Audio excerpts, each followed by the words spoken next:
ṣé pé tí àwa máa jayé kú ni.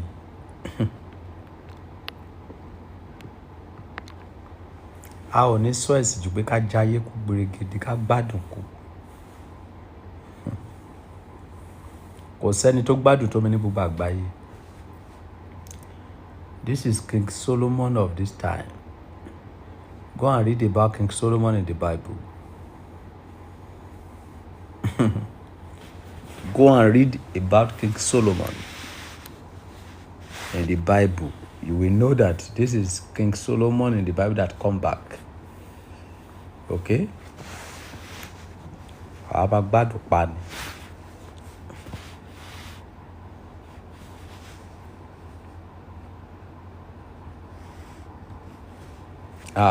Síbi tí o ti lè ṣe ojú gan. O lè ṣe ojú ni.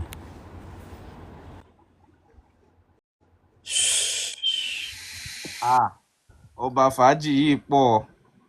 Àwa máa gbádùn pani sí ẹ̀. Àṣà ń wo gbogbo ẹ̀. A máa gbádùn sí ẹ̀.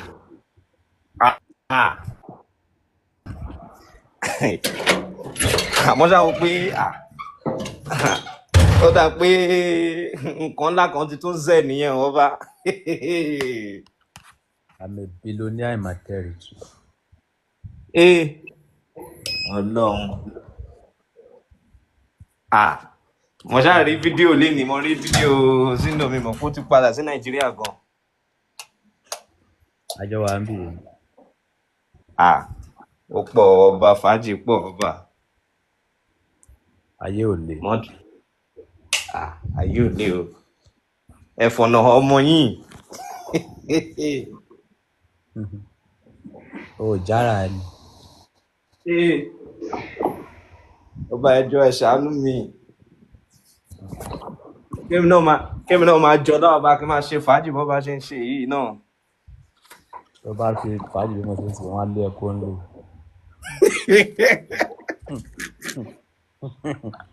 Wọ́n máa lé mi kúrò lé. Wọ́n á lé ẹ̀kọ́ ńlò.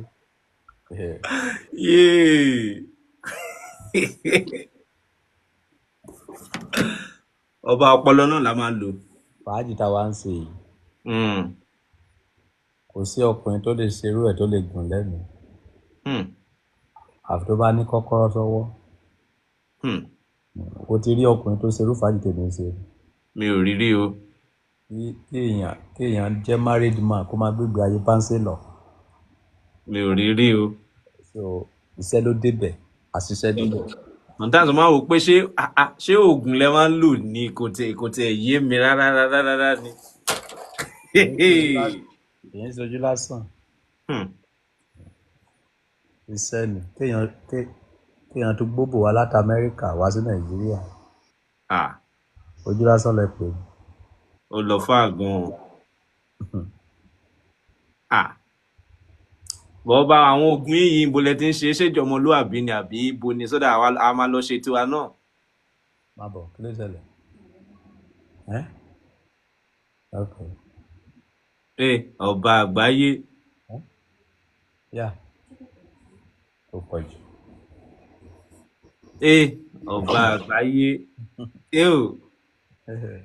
Ayé kan wo wá ayé ògo. Ọ̀kàn yìí wo wá ayé mílíkì, ayé yìí wo wá ayé ìgbádùn, má jẹ́ bá láyé wá jàyè òye. Ìjọba bá wá sódò state tó wá nídìí ká ṣe orin yẹn. Ọlọ́run. Wá mọ orin yẹn ò tó padà kọ́. Ayé yìí wo wá ayé ògo, ọ̀kàn yìí wo wá ayé mílíkì, ayé yìí wo wá ayé ìgbádùn, má jẹ́ bá láyé wá jẹ ayé. Ayé yìí mo wá ayé ògo, ọ̀kàn yìí mo wá ayé mílíkì o, ayé kan mo wá ayé ìgbádùn, má jẹ́ bá láyé wá jàyè o. Ayé tí mo wá ayé ògo, ọ̀kàn yìí mo wá ayé mílíkì o. Ayé kan mo wá ayé ìgbádùn. Ayé kan mo wá ayé ìgbádùn o, má jẹ́ bá láyé jayé. má jẹ́ ń bá láyé wá jàyé o má jẹ́ ń bá láyé wá jàyé òwe. ó tán. Orin yẹn gùn. Nǹkan tó ṣẹlẹ̀ ni wípé kọ́kọ́rọ́ nílé ayé. Sẹ́mọ̀ ẹ pé tí estate kan bá tóbi tó bá ní fẹ́ǹsì tó bá ga gàgàrà tí èèyàn 1 billion bá débẹ̀ wọ́n máa dúró lẹ́nu géètì. Ṣùgbọ́n tí ẹni tó ní kọ́kọ́rọ́ bá dé akọ̀wé òpó á dẹ̀ wọlé. Bọ́rọ̀ ayé ṣe rí nìyẹn. Ayé ò le kọ́kọ́rọ́ láyé ò ní. Kọ́kọ́rọ́ ni èèyàn tó bá ní kí ẹ lọ́wọ́. Ó máa dàbí ìgbà tó yẹ pé ó ń jẹ̀kọ ni. Ṣé o bó ṣe rí gẹ́gẹ́ nìyẹn. Ọ̀pọ̀lọpọ̀ ọba.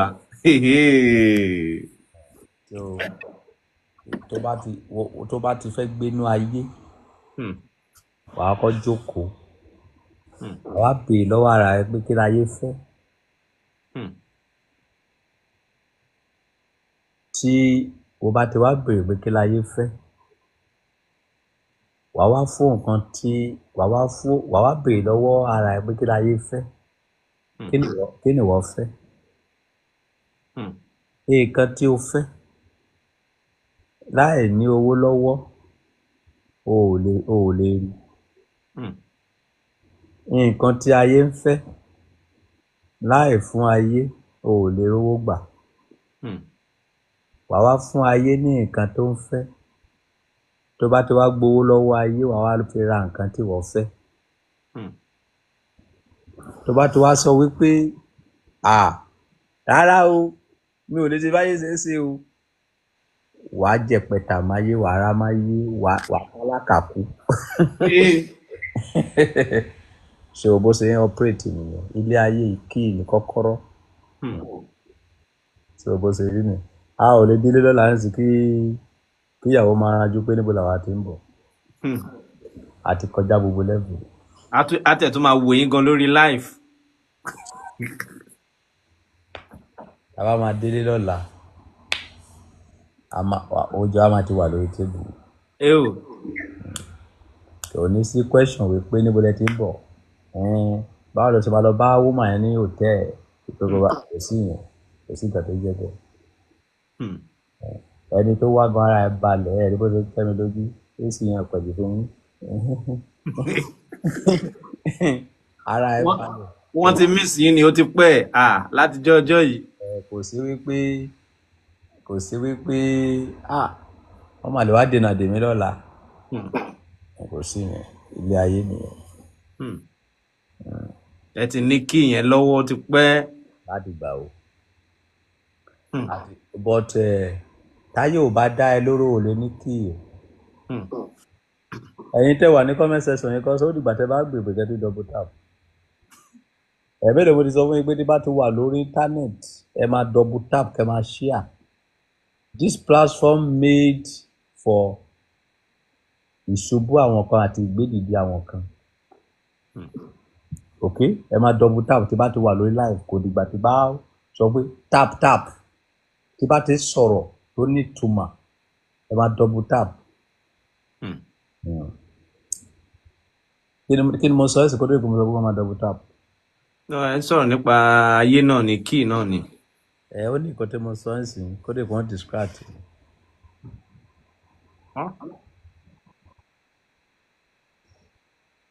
Mo sábà pé ẹ ń sọ̀rọ̀ nípa èèyàn kankan lè wá dènà dè wọ́n. Mo ti kọjá yẹn ti pẹ́ mo ti kọjá ọ̀rọ̀ yẹn ó ní nǹkan tí mo mẹ́nu lé ẹ rán mi létí ní comment section. Ṣé àwọn èèyàn sì ń comment sá àbí network ò sí mọ́ ni. Wọ́n comment bọ̀ ó ń show network wà ó ń show pé wọ́n like wọ́n ṣe oríṣiríṣi ìṣubú àti ìgbédìde.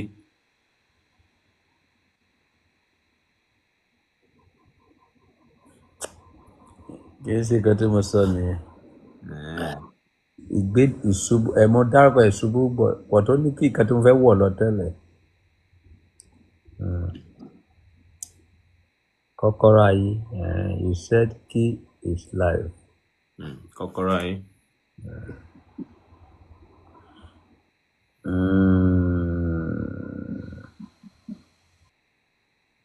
God bless you. Táyé ò bá dá ẹ lóró wá sórí Rebeki. Ká ní pé mo rí wúmọ̀ àwọn ẹ̀kẹ́ fún lówó. Mo máa láì kéèyàn focus. Ó pe Holy Center yẹn padà. Tí ò bá jẹ́ pé ọ̀rọ̀ yẹn ti lọ nìyẹn. So táyé ò bá dá ẹ lóró, ẹ ò lè ní kọ́kọ́rọ́. Ogun nǹkan tó wà nọ́mà fún ẹ̀dá ni kéèyàn rógun nínú ayé. Tí ò bá lógun ò ní gbọ́n. Nǹkan tó sọ mí dẹ tó ní kọ́kọ́rọ́ ilé ayé, tó ní kọ́kọ́rọ́ obìnrin lọ́wọ́. Mo ti sọ ìtàn yẹn rí. Mo ní mo wà nínú ilé. Èmi ṣé kìí ṣe máa tó ọkọ ló lọ?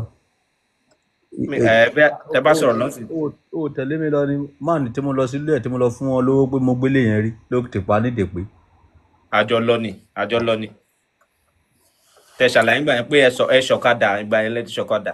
Obìnrin tí mo fẹ́ sílé yẹn, two bedroom flat mo gbà nínú ilé yẹn. Obìnrin tí mo fẹ́ sílé yẹn láàárọ̀ kò kí ń gbà bó ṣe ń kẹ́ mi lójú ló ṣe ń kẹ́ mi nímú. Tá a bá fẹ́ lọ fa generator ló máa lọ fà. Tí bá gbé ọ̀kadà dé, tí bá fẹ́ gbé ọ̀kadà wọlé, ó máa ní rárá pòun ló máa gbé wọlé. Ṣùgbọ́n ẹjọ́ tó fẹ́ fi obìnrin hàn mí. Ó wá pè mí jókòó wípé mo sáré mọ̀ pé kò sí ọjà ní ṣọ́ọ̀bù òun. Mo ní bẹ́ẹ̀. Kí ni mo lè ṣe fóun báyìí? Mo ní kí ló fẹ́? What?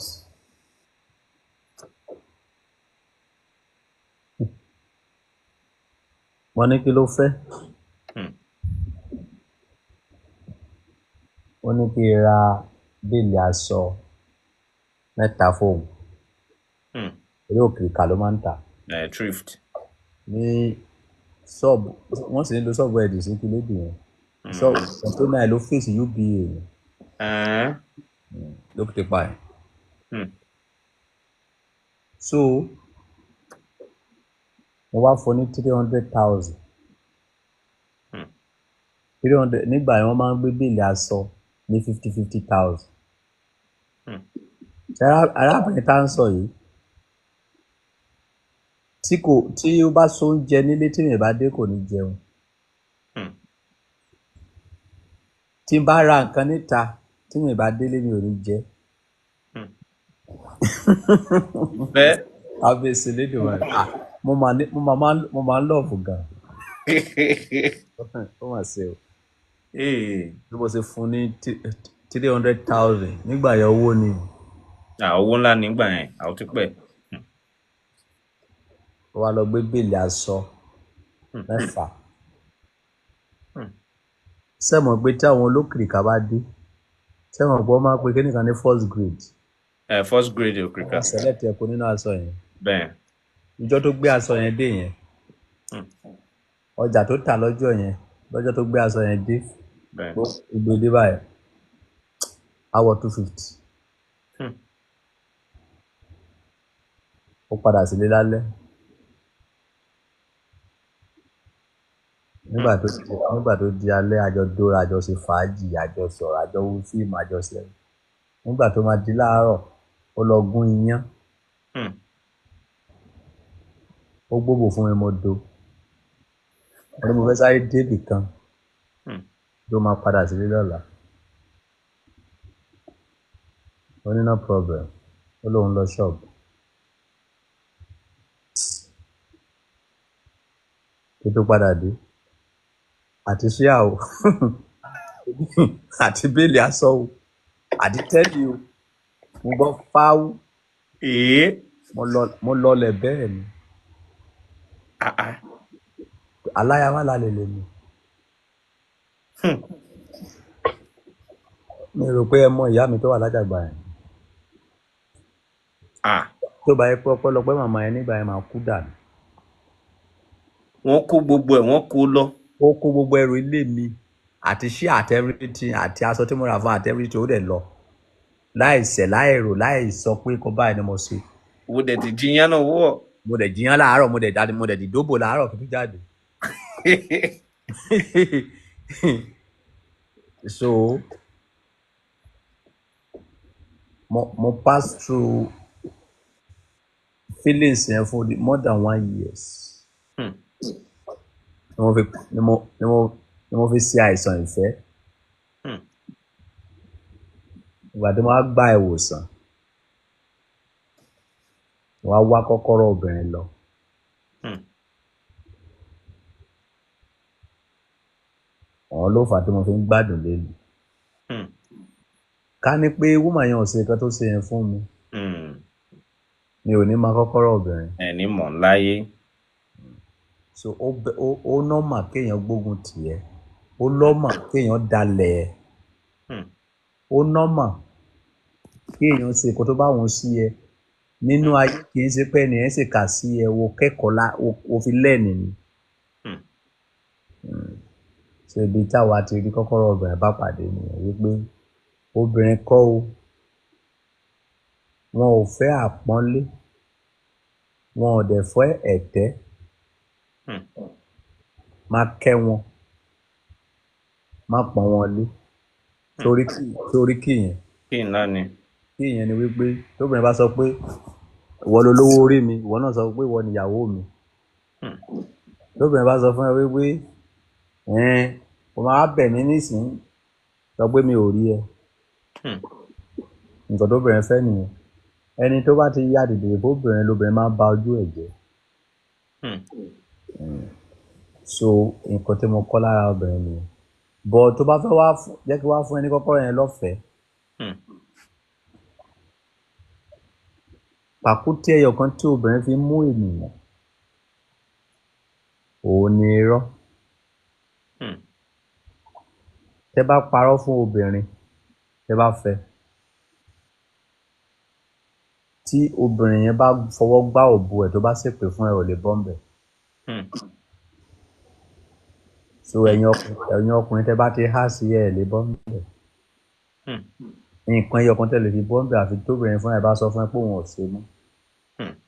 Ṣùgbọ́n tó bá yẹ pé wọ́n ló fọ́kọ̀pù woman ẹ̀, tó bá yẹ pé wọ́n ló sọ pé ò ṣe mọ́ tó lọ, ọkùnrin ò lè rójú tó ara ẹ̀. So tó bá ti fẹ́ obìnrin, má parọ́ fún un. Pẹ̀lú arábìnrin, èmi kọ́ mi ò lówó lọ́wọ́ o. Nǹkan báyìí lágbára mi gbé àti máa ṣe fún ẹ o. So tó bá wá fẹ́ wọlé, tó bá wá bẹ̀rẹ̀ wá wèrè ẹ̀, tó bá lè dànù, kò ní sí nǹkan tó máa ṣe ẹ́.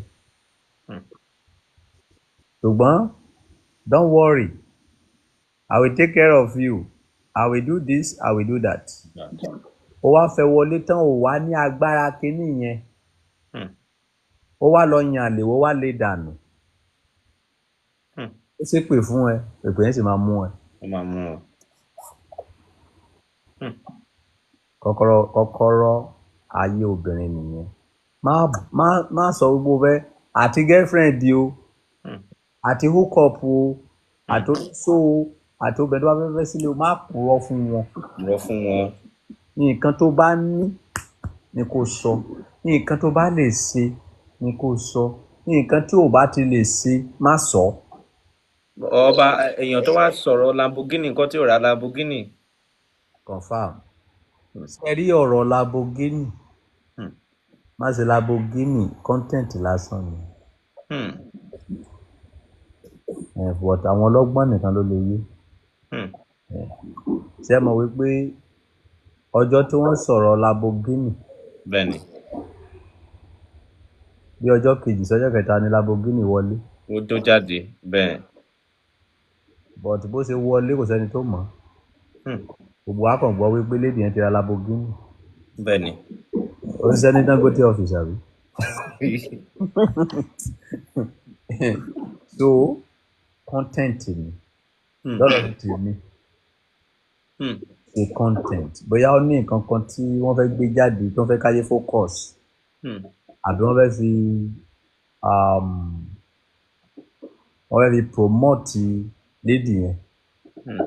So àwọn ìgbésẹ̀ wa fẹ́ promote èèyàn oríṣiríṣi fàbúlà lè gbé sílẹ̀. Òótọ́ ni bẹ́ẹ̀. So lọ́dọ̀ tí ọba Solomoni content lásán ni.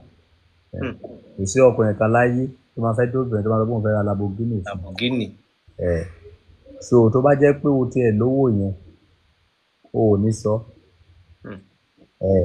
Tó bá tẹ̀ fẹ́ ra mọ́tò fún obìnrin bí wọ́n ra Venza. So ilé ayé yìí ẹni tó bá mọ ibi tẹ́gbẹ́ ohun ti ń là tó máa sáré kú. Sáré kú ni o. So ẹni gbogbo nǹkan tẹ́ bá ti rí lórí íńtánẹ́ẹ̀tì 80% ẹ̀rọ ni. For example, ṣébí mi ṣe ń ṣe lórí íńtánẹ́ẹ̀tì mo ṣe ń ṣe ní real life. Ṣẹ́yìn. Ṣébí mi ṣe ń ṣe lórí íńtánẹ́ẹ̀tì mo ṣe ń ṣe ní real life. Ìwà mi yàtọ̀, ìwé tí mo fi ń ṣe ní real life ó yàtọ̀ sí ìwé tí mo fi ń ṣe lórí íńtánẹ́ẹ̀tì. Bẹ́ẹ̀ oríṣiríṣi nǹkan lẹ máa ń ṣe ní particular kò séèyàn tó lè gẹ̀ẹ́sì yín.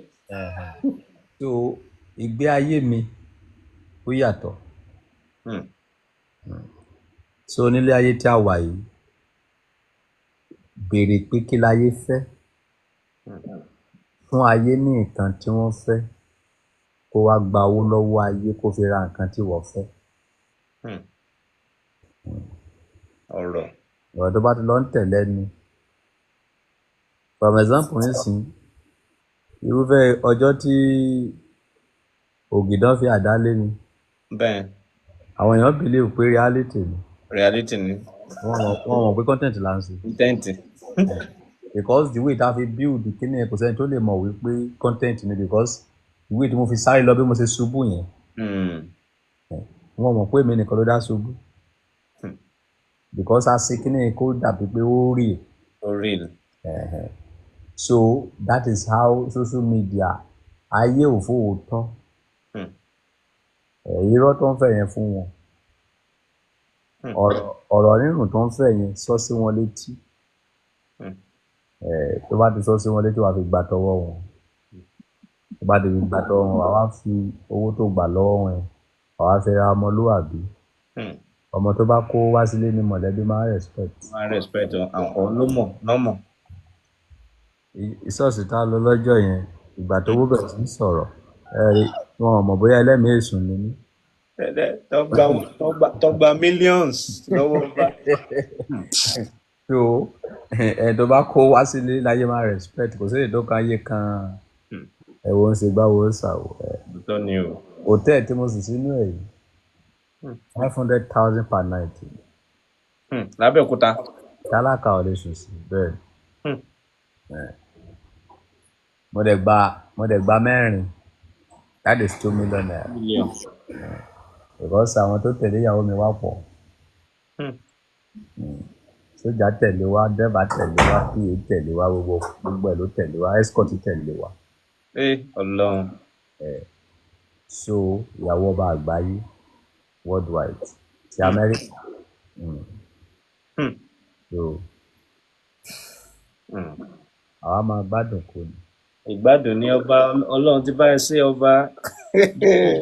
Ọlọ́run ẹ bá èèyàn ṣe wà á bára ẹ ṣe ni. 8 years.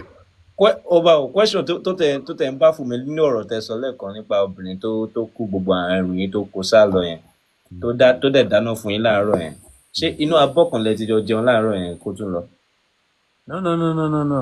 Wọ́n máa ń bó oúnjẹ tèmi lọ́tọ̀ ni but tí mi ì bá dé. Bọ̀ ẹ fi ipò possible kí ó fi nǹkan sínú oúnjẹ fún yín kẹ́ má mọ̀ gan lọ́jọ́ yẹn. Ó possible but mi ò bó pìkì lára mi. Torí máa rẹ pa díẹ̀ ló kù ikú díẹ̀ ló kù tí bá ti bí ọmọ èsì tó bá ti jẹ́ ọkùnrin tó bá ti di kékeré báyìí màá ti máa sọ fún tó bá níyàwó gbọ́dọ̀ yàn lé bẹ́ẹ̀ ni because ká ní pé mo ní extra tire nígbà yẹn kò ní wọ̀ mí lára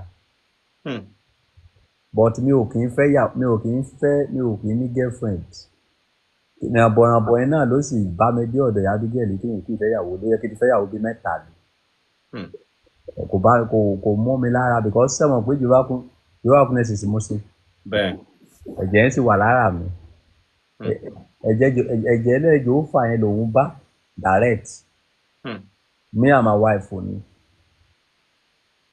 Me and my wife. Èmi àti ìyàwó mi ní anywhere tí bá wà. Tó bá lọ sí ṣọ́ọ̀bù láàárọ̀ èmi ló máa gbé lọ. Tó bá ti close èmi ló máa lọ gbé wá. Ìfẹ́ díẹ̀ ló kù kí ìfẹ́ pa wá o. Ìdí nìyí Instagram mo máa ń sọ̀rọ̀ kan. Wọ́n ní kò sí orúkọ tí ẹ bá pe ìfẹ́ tí ìfẹ́ ò kì í jẹ́. Ìfẹ́ ya wèrè, ìfẹ́ síwín, ìfẹ́ dára, ìfẹ́ ṣoríire. Tó bá sọ pé ìfẹ́ ya wèrè, ìfẹ́ fọ́jú, kí lè tún ìfẹ́ ya wèrè? Ìfẹ́ ló mú kí ọkùnrin lórí wípé ìyàwó ẹ̀ receive call bá ìyàwó ẹ̀ létí. Ìfẹ́ gbígbóná nìyẹn, ìfẹ́ wèrè nìyẹn, ìfẹ́ ya wèrè. Ìfẹ́ náà ló mú ọkùnrin tó dáná sun ara àtìyàwó àtọmọ ẹ̀ mọ́lé. Nígbà tó rí wípé ìyàwó òun pé ọmọ tó bí fóun pé kìí ṣe tòun. Ìfẹ́ gbígbóná nìyẹn. Kò sí orúkọ tẹ́ bá pe ìfẹ́ tí ìfẹ́ ò kì í jẹ́. Fídòdídò. Dídò wọlé. Ó tọ́jọ́ mẹ́ta. Idodido escolopidian pretaniculation royal miomion tacologicality jomina bona paka escolopidia. Kàkà lójú ogun lè rómi ẹyẹ sójú òkò nílé kéré owó àjàmọ́dù òkè gbì. Àjàmọ́dù òkè gbì integrity olúpẹpẹ àjà. Díẹ̀ lẹ́kùn. So ilé ayé kún fún ẹ̀kọ́ púpọ̀. Bẹ́ẹ̀ni. Ọ̀rọ̀ tí mo wá sọ yìí má tẹ̀lé o. Ok. Ìdí tí ẹ̀ ní fi tẹ̀lé ni wípé nǹkan tó ṣẹlẹ̀ sí mi kò sọ wípé kò ní í ṣe pé bí wọ́n máa ṣẹlẹ̀ sẹ́lòmíì o. Nǹkan tó wọ́ọ̀kì fún mi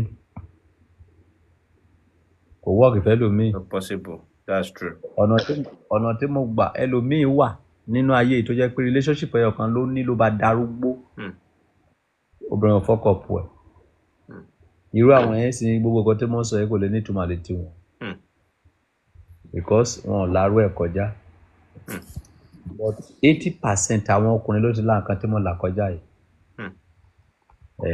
Ó kàn jẹ́ pé ó lè wá jẹ́ ọ̀nà ọ̀tọ̀ọ̀tọ̀. So ilé ayé tí a wà yìí máa ṣe dáadáa. Ìwà tó bá hù sí mi ìwọ pàdé mi sóun ló máa sift mi ló máa jẹ́ kí ìmọ̀ wa tèmi gan máa hù sí wọ gan. Ẹ̀yin tèmi ẹ jẹ́ ká lọ sọ́wọ́ hù torí pé wà lọ́ba àwúrè torí pé wà lọ́ba àwúrè sẹ́ torí pé wà lọ́ba àwúrè. Ìwà ṣe pàtàkì nínú ayé. Ó ṣe kókó. Ṣùgbọ́n ọba bẹ́ẹ̀ ṣe sọ́lẹ̀ kan yẹn pé tẹ bá bímọ ọkùnrin pé ẹ máa advice ẹ̀ pé kó má fàyà kan pé kó máa fẹ́ obìnrin tó pọ̀ kó yan àlè kó má dúró sójú kan. Ṣé ẹ lè gbarú ẹ̀ tí ọkọ ọmọ yín tó bá ń cheat lórí ọmọ yín obìnrin? Tí ìjọ tó bá fẹ́ fa ọmọ mi fọ́kọ èyí máa sọ fọ́kọ ọmọ mi pé tó bá yàn lè pé ara máa pa. Kí ni ìdí ọba? Because mi ò kì í ṣe àbòsí lórí nǹkan tó ṣẹlẹ̀ sí mi mi ò ní fẹ́ kọ́mọ mi ṣe fún. Màá sọ fún un pé wá ìjọ tí o bá ti lọ yàn lè tí ọmọ mi bá ti bínú lè dànù. But nǹkan tí o gbọ́dọ̀ ṣe má gbéyàwó káwá mọ́lé. Bọ̀ má gbéyàwó káwá mọ́lé yẹn tó pé méjì o. Girlfriend ẹ lè wá kí ẹ nílé o. Yes. But o gbọ́dọ̀ do nílé. Irúfẹ́ mi nísìnyí girlfriend mi wá ń kí mi nílé. Bàbá rẹ̀ tó wá kí mi màá gbé sínú mọ́tò àwọn ọ̀gbọ̀rọ̀ lọ nìyẹn. Because ó ṣeé ṣe kí ọkùnrin yẹn rí sí kì í ṣe kó lọ máa dúró sí ti dé ẹgbẹ́ girlfriend kan kò jọ. Girlfriend lè wá but kò ní show ara as girlfriend. A kàn wá ó lè wá ṣeré yálò wá kí ó lè sọ pé ó bá ṣiṣẹ́ fún òun ó lè sọ pé igbá ó lè wárọ̀ kan pa. So ẹ ló ìyàwó mo fẹ́ jáde mo fẹ́ lọ fi kankan han woman yẹn ní ìta ẹni contract kan jáde jọ sí. Èmi nìkan la fún láṣẹ láti sọ fóbìnrin pé woman yìí kọ́ èmi ń fẹ́ o. Yóò dẹ̀ sí nǹkan tó máa ṣẹlẹ̀. Ìgboyà yẹn ni ìgboyà wà ń bẹ̀ náà. Kì í ṣe ìgboyà. Foundation ló máa ń pè. Kí lẹ pé? Foundation. Ok, foundation ìpilẹ̀ṣẹ̀. Tí foundation ilé ẹ bá sùọ̀ fún ẹ ọkàn á balẹ̀ láti kọ́ ilé alájà 1 million. But tí foundation ilé ẹ ò bá sùọ̀ ò ní fẹ́ kọ́ pẹ̀tẹ́sì ni. Bẹ́ẹ̀ni. Ìpilẹ̀ṣẹ̀ ni. But gbogbo àwa ọkùnrin pátá ló máa ń fèlè ìpilẹ̀ṣẹ̀ yìí. Torí wípé èmi ti jíṣòwò obìnrin láàárọ̀ ló bá tí mo fi gẹ̀ẹ́tì kóòdù rẹ̀. Kóòdù yẹn. Because obìnrin tí mo fẹ́ sílé is number 15. Obìnrin tá a máa jọ gbé. Ẹni tó pẹ́ jù lọ́wọ́ mi ló lò 6 years. Àwọn tó kù 6 months 9 months 1 year ni. Èdè tó wà lọ́wọ́ mi sì ti ń lo ó ti ń gbẹ́rún lé 11 years lọ́wọ́ rẹ̀. So now mo ti ní kọ́kọ́rọ́ obìnrin lọ́wọ́. Bí wọ́n ṣe wà yìí tí bá fẹ́ billionaire wọ́n máa control ẹ̀. Because kọ́kọ́rọ́ obìnrin ti wà lọ́wọ́ mi. So tẹ́ bá ti ní ní problem pẹ̀lú obìnrin. Tóbìnrin bá ń fẹ́ Ọlọ́run ti wà lẹ́yìn ẹ nìyẹn. Tóbìnrin bá ti kẹ̀yìn sí ẹ wo ti ní problem. Kò sí bó ṣe lówó tó kò sí bó ṣe lẹ́nu tó kò sí bó ṣe nípò tó.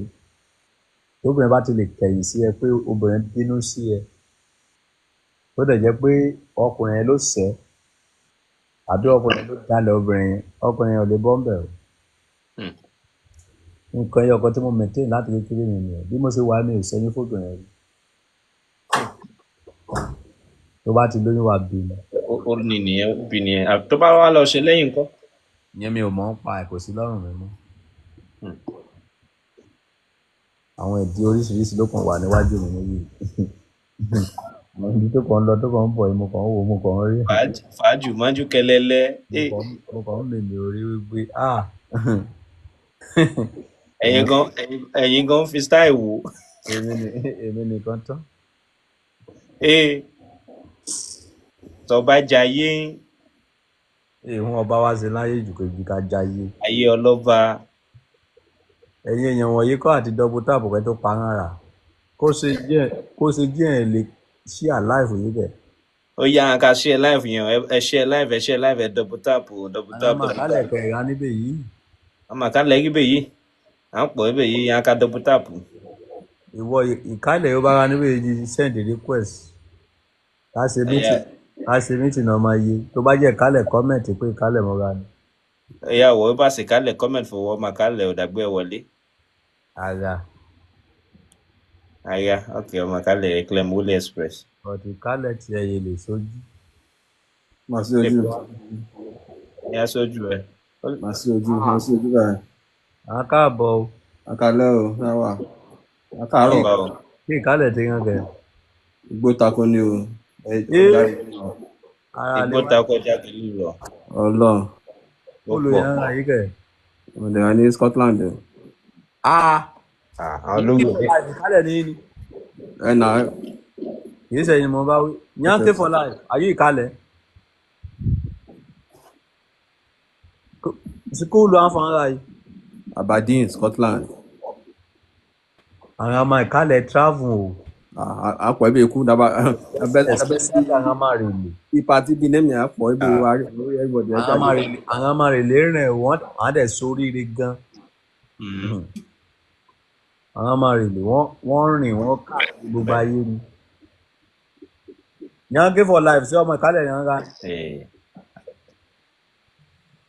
MC me follow ẹ ní Facebook mi rí ẹ Facebook dáadáa. Eya bami, ama say I'm láti sọ́jú yẹn ibà jẹ owó àbí ṣe follow story yẹn. ọmọ yẹn á lọ sí sọ́ọ̀sì sí èdè jẹun àpò mọ́ ó ti jẹun náà mà báyìí. Ó ti jẹun náà mà báyìí ó mo ti wo last jẹun time ó ti jẹun náà. wọ́n ti ṣe surgery yẹn. Ó ti jẹun pẹ̀lú ẹ̀rùn ẹ̀ báyìí, ó ti wà okay, rí problem mọ́. torí ọmọ yẹn nìkan. Ọlọ́run á dẹ̀ dá ọlá o. Àmì o. Orí ìwò ṣe wọ́n mọ̀ ẹ́. Yankee for life agba free yọyọ. Èsè díẹ̀ kò rí nì. Olùdènà ni bàbá àti ìyá ẹ̀ fẹ́ jẹ́ fọ́mọ. Olùdènà.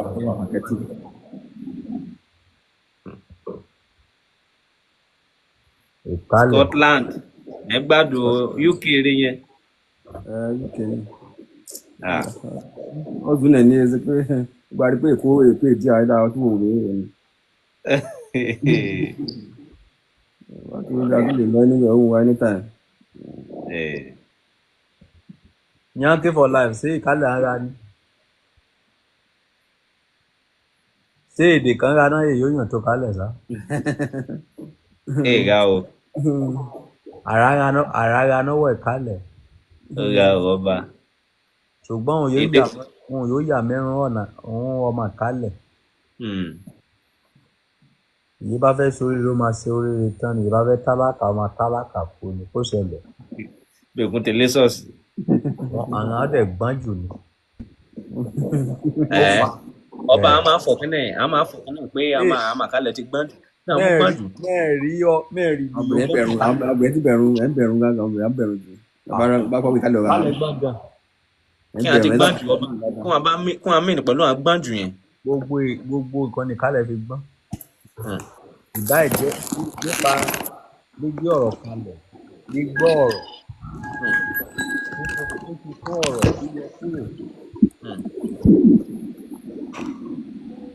Tó bá dẹ̀ jẹ́ pé Yankee for life ṣé ìkálẹ̀ ara ni. Yankee ìkálẹ̀ ohun àwọn ọ̀rẹ́ mi àwọn ọmọ ìkálẹ̀ lọ́rẹ́ mi wọ́n pọ̀ gan. Ìkálẹ̀ rẹ̀. Gbogbo àwọn ọmọ Oǹdó, Àkúrẹ́, Ìkálẹ̀, Ọ̀wọ̀, gbogbo wọn ọ̀rẹ́ mi ni gbogbo wọn rí wa. Gbogbo ọmọ ìkálẹ̀ yìí máa ń comment section yìí kó máa jìkà comment pé ìkálẹ̀ wọn ra ni kí n máa gbé yín wọlé one by one. Láti mítì ní ìkálẹ̀ lálẹ́ ó pẹ́ èdè yẹn yàn mí yàtọ̀. Èèyàn mi but mẹ́ẹ̀lẹ̀ fọ́. Àwọn àpò ọmọ àjàgbá ara ẹ̀. Mẹ́ẹ̀lẹ̀ fọ́ dáadáa má jẹ́. Ṣé gbọ́ lóńgẹ́ ló ń fẹ́ mi? Kí lẹ wí? Ọba. Ẹ fẹ́ lóńgẹ́. Blessing send request. Send request ọba gbé ọ̀wọ́lé ọmọ. Máa fi jẹ́ ẹ̀sùn yìí. Onídọ̀dọ̀ kò ń fẹ́ mi dandan. Ẹ fẹ́ náà.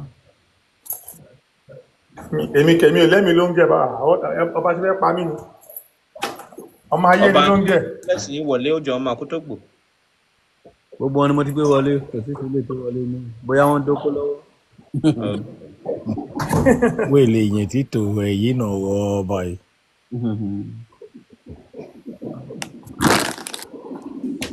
Ọba yọ. Kálẹ̀ yẹn ti ní respect mo gbọ́n yọ. Ọba àgbáyé ètò ni disrespect ọba Solomon. Ọba kan worldwide. Bó o ti bá mi sọ̀rọ̀ anyhow mo já ẹ̀dá. Bó o jẹ́ ọba mẹ́fẹ̀ẹ́ mọ̀. Yankee for life wọ́n bo.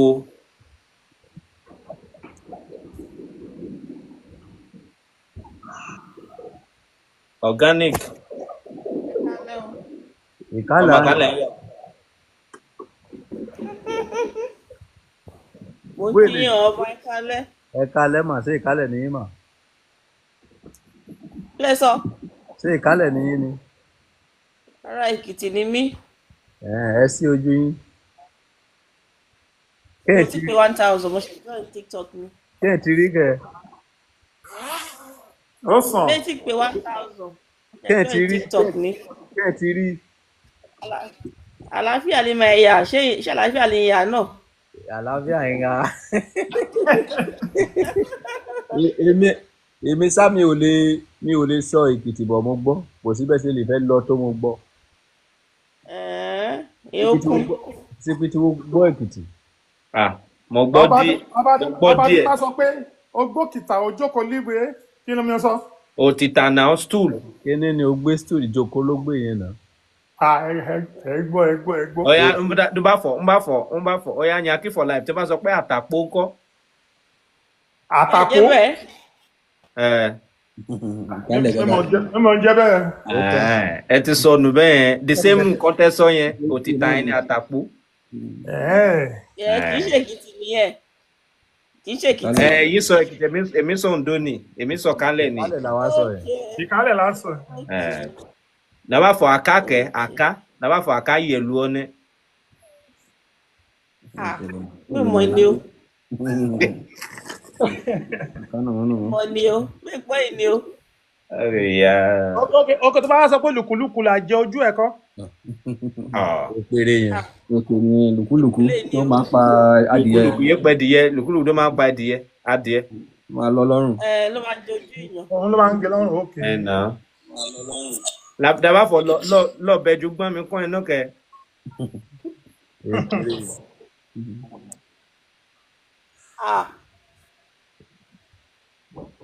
Ẹ̀rọ náà máa. Ẹ jọ ọ̀nà Yorùbá mọ̀ fún mi. Oǹdó lè Blessing. o. Akalẹ́sà. À ń káàbọ̀ yìí ni à ń lè pa lọ kan wà. Mi mà lẹ́pa o. À ń lè sójú fẹ̀. Mi sì pé 1,000. Ọba jẹ́jẹ́ ká lọ́kàn. Kọ́mọ ló ń ra yìí. Ọmọ àkótòwò mọ́ra ni. Àkótògbò ó máa hàn. Ó yá síbi tí pa lọ́wọ́. Ọ̀ya ó ní àlọ́kàn yẹn a máa ń pa. Ṣé everybody ń gbọ́? Wàá bẹ̀rẹ̀ láti bẹ̀rẹ̀ ni o. Gbẹ̀gbọ́. Èyí ṣe àlọ́kàn yóò ṣe kí ó ní sẹ̀kàn tí fọ́. Ok, máa kọ́kọ́ bẹ̀rẹ̀ mẹ́. À ń jí pé kó bọ́ mi jẹ́ gbọ́ tá lò. Rárá, wàá kọ́kọ́ sọ pé àlọ́ o. Àlọ́. Kó bọ́ mi jẹ́ gbọ́ tá lò. Abẹ́rẹ́ ni o. Abẹ́rẹ́ ni. Òkè mẹ́lẹ̀ gùn ọmọ tí yẹn gùn. Èèrà ni o. Èrìrà. Kó kọjá ní ìpínlẹ̀ ọba dé kọ́ba. Ìrórò. Agbára kọjá ló. Ọ̀pá tẹ́rín kalẹ̀ ó kàn ó bí ugba máa ó létí ó ron dédé yẹn. Ẹwà. Àmàdé máa jù kẹ́ àgbà ti gbà. Bí ẹ má tẹ ọkọ. I try o. Tó gbàgbé díẹ̀ nínú ẹ̀.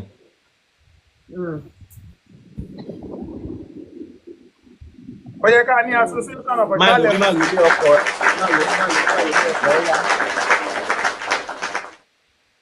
Máa lórí ọkọ̀ ẹ wá. Máa rò mí ọkọ̀ ẹ wá. Ẹ máa yẹn o. Ẹran náà fò. Mo gbà náà. Ó yá tó ká 40 ọ̀dà pé wo màá dáadáa ó yá fọ́ lẹ́sìn. Wo màá ó ti gbàgbé ní. Òwe gbà á wẹ̀kẹ́ púrọ́ ni wo màá. Òwòye gbà yí owó mọ́. Nẹ́nẹ́ mo kò sí èmi ta ọwọ́ kò sí èmi ta ẹ̀hẹ̀ ọwọ́ pánruru ẹ̀hẹ̀ pánruru táàmù gèrè ìnàmúnàmù bọ́kọ̀ hùn májú ẹ̀rẹ̀kẹ́ kúrúkúrú pa jẹ́ ọ̀ ẹ̀mẹ́jẹ̀ yìí o agún soso agún bàrá ìbọ̀bọ̀ pópólígé ìbọ̀bọ̀ màtáyò ìbọ̀bọ̀ káàrí gòrégèdè o. Búwo sọwọ́ rẹ gbẹ̀dẹ̀ búwo sẹsẹ̀ rẹ gbẹ̀dẹ̀ bí àkọ́bí omi lọ́mí ìbẹ̀rẹ̀ gbẹ̀dẹ̀. Ọba o.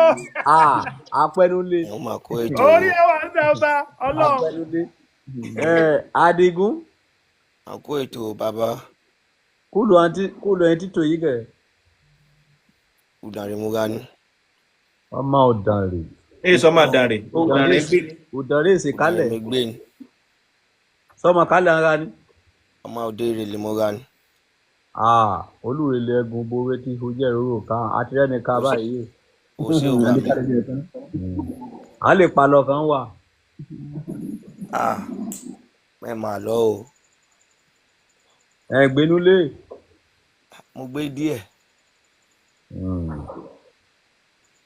kí òun kálẹ̀ pé òun olólo. Olólo bọ́ọ̀tù nìyẹn. Ok.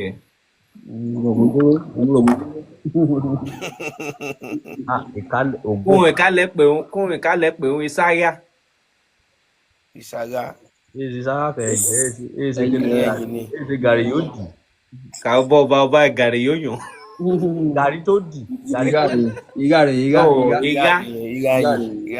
Ṣé ìgá yìí ló pè ní sára ni? Kíní ìyá yọkó lẹ́yìn. Ló fi ń dáná yẹn. Kẹ́ ń pè wọn àpárá. Ẹ sì gbà. Igi àpárá ẹ̀mú dáná náà. Iye ṣe para lókè. Iye ṣe pa lókè yẹn. Ó ní àwọn ìkálẹ̀ kan tí wọ́n máa ń sọ tí ẹnìkan ọ̀dọ́. Ìkálẹ̀ dìbò gan-an. Àwọn èdè kan wà nílẹ̀ kálẹ̀ tó yẹ pé àwa tó jẹ́ ọmọ kálẹ̀ gan ẹ̀ gbọ́. Mo máa rántí àwọn èdè yẹn nísìnyí. Ó ní orin kan tí màá nìkan kọ nígbà kan. Àwọn ọ̀rọ̀ tó lò pọ̀ níbẹ̀ yẹn mi ò gbọ́, mi ò mọ̀ fún màá.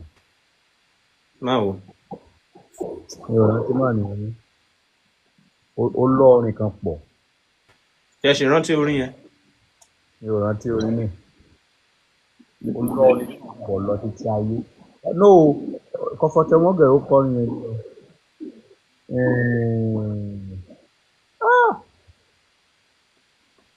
Ó ní ìdíwé tó fi kọ nínú bóyá ìròbò ló fi kọ omi ìmọ̀ bó ṣe lọ nínú ẹ̀ pọ̀. Ìkálẹ̀ mẹ́yàn. Ìkálẹ̀ yàn jù tó. Àwọn ọmọ àkálẹ̀ dẹ̀ náwó burúkú ayé o. Wọ́n dẹ̀ wà ní post tó ní agbára ní Nàìjíríà. Ìgbà tá a wá àwọn ibì kan lọ l'Ábùjá yìí, àwọn ọmọ àkálẹ̀ ló dúró létí rẹ̀.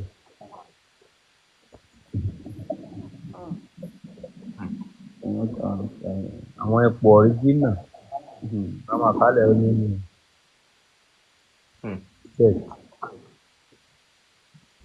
Ẹ mọ̀ pé ìkálẹ̀ kàwé. Bẹ́ẹ̀ni. Bí bá fẹ́ dọ̀là dọ̀lù tán, bí bá fẹ́ màwé tá màwé.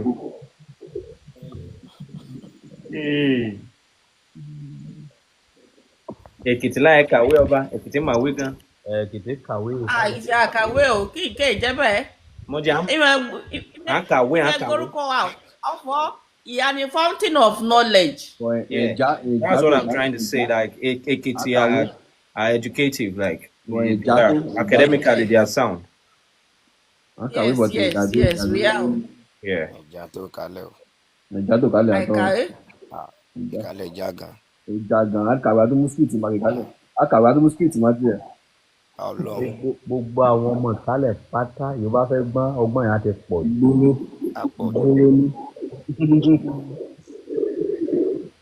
Ìkànnì sọ pé ọgbọ́n òwúrò.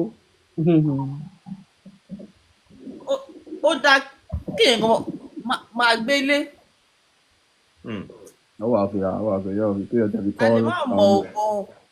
In one way or the other, ó máa ń shape àwọn tá a gbélé one way or the other. Tá a gbélé rí. Your language is your identity. Anywhere you go, let it reflect. Yes. Okay, guys, not even that alone. Ìkálẹ̀ Yorùbá ti bẹ́ẹ̀ ìfẹ́ sọ̀kálẹ̀ máa ń. Ọba ó dàárọ̀. Yes sir, ẹ ṣé gan, God bless you sir. Yes sir. Ṣẹ́rí kẹwọ́ for example ń sìn ìgbà tí mo wà nísàlẹ̀ lọ́dọ̀ grandma mi ìgbà yẹn tí má sì kékeré báyìí ẹni oògùn tó máa fún àgbo oníṣà àgbo kò sí oògùn òyìnbó àgbo ibà dó ìgbà yẹn ó máa ń fi ẹgba fún wa ní tó ó máa ń korò ẹgba láàfin gbé mu. Wo ti mọ ewé àlòkòrò gbàjàrí. Bẹ́ẹ̀ ni yan ewé ni àwọn àwọn míì gan ọbẹ̀ àjò tó ń pè ní kíní sí turmeric ń sí. Ìtẹ̀jì. Àwọn ọbẹ̀ àjò ọbẹ̀ oríṣiríṣi but oògùn ni wọ́n but wọ́n ń ṣiṣẹ́ lára téèyàn ò mọ àǹfààní ẹ̀ ń gbà yẹn òun ló fi ń jẹun sí. yes òun ni mo fi ń jẹun sìn àwọn ewé tí téèyàn máa ní egbò wọn ní pé lọ já ewé kìíní fi gbó ìtura kítọ́lá kó fi omi yẹn sí èèyàn mọ̀ pé ó máa padà ní àǹfààní lọ́jọ́ iwájú. ok so dókítà ní sá dókítà ní ni. rárá mò ń ta oògùn ìbílẹ̀ mò ń ṣe ní tíì mò ń ṣe ní tíì ṣùgbọ́n àwọn experience yẹn náà ló fún mi ní àwọn àìdí ẹ̀gbà yẹn tí mi ò kà kún yẹn wà lára nǹkan tí ó bẹ̀ ní sá ta ó bẹ̀rẹ̀ tí ń tà. mo ń ta ní online àwọn míì náà ní abroad náà wọ́n ń rà àwọn míì rà wọ́n rìn brand ẹ̀ Like níbo ni ṣọ́ọ̀bù yín wà like ṣe ní location ní Nàìjíríà? Ìlọrin mo wà Ìlọrin. Okay. àwọn ọmọ àkálẹ̀ kẹ́ dókó jàjà wọ́n lè lọ dókó ní olè. Ọba ọba yẹn ti dóko náà. mẹ́rin ìlú náà láyé ìtọ́mọ̀ ìkálẹ̀ òsì. Ẹ̀ẹ́ ìhàlàwò lo ìlú tó jẹ́ pé àgọ́ ayé àtọ̀run wa bọ́mọ̀ ìkálẹ̀ níbẹ̀ tó wá fọ́kọ níbẹ̀. 100. ọmọ ìkálẹ̀ rìn o ìkálẹ̀ rìn. Ẹ̀rìn gan. kó síbi kó mọ̀ kó fàájì díẹ̀ fi rìn bẹ́ẹ̀ yẹn. Ṣé ẹ máa kálẹ̀? Mẹ́ẹ̀mà ọba yóò wò ní Kánò. yóò fàájì fi rìn bẹ́ẹ̀ yẹn ni wípé ìkálẹ̀ recognize ẹ tó bá wá lájò gan. ìkálẹ̀ like àti travel. àwọn tó wá látẹ̀kọ́ níbẹ̀ wọ́n máa ń gba pátá níbi ìkálẹ̀ ṣeré ni. Ìyẹn 100. Òótọ́ nìyẹn. Àwọn kan fi kalẹ̀ lálẹ́.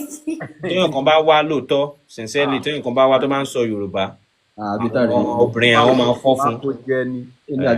ènìyàn wọn náírà láì gan. Wọ́n máa fọ́ fún. Ìyẹn wà. Ṣé Yorùbá tó dòwó kan ni? Yorùbá ìdòwó wọn ni. Ok o. wọ́n kẹ̀wé ìfẹ́ lọ Èkó. Èkó mi gbé tẹ́lẹ̀ ní kèmí ṣùgbọ́n mo wá Tógò. kó tó bá jẹ́ pé ọkọ tó gbòwó dàgbà yìí tó bá rìnrìn wálé kó wà bẹ́ẹ̀ mọ́. Mi lè bẹ́ẹ̀ máa o. Kò sí ọ̀fọ̀ wò ní bẹ́ẹ̀ mà. Pátára. Ẹ̀nà mi lè bẹ́ẹ̀ máa sọ fún àwọn mi bẹ́ẹ̀ ti ṣiṣẹ́ mi lọ́kọ mi ṣe lè ṣe omi lè fọ mi bẹ́ẹ̀. Wó lè kọ́kọ́. Mo ná kókó kúrò náà mi sóko. Wó lè gún kẹ̀kẹ́. Mẹ́ẹ̀gbà kẹ̀kẹ́ o mi sì lè wà lọ́kọ yìí. Ok, wo ní machine?